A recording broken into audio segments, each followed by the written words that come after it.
একটা সরি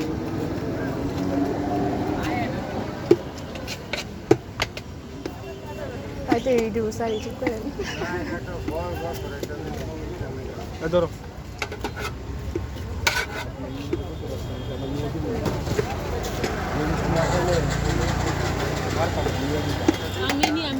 আচ্ছা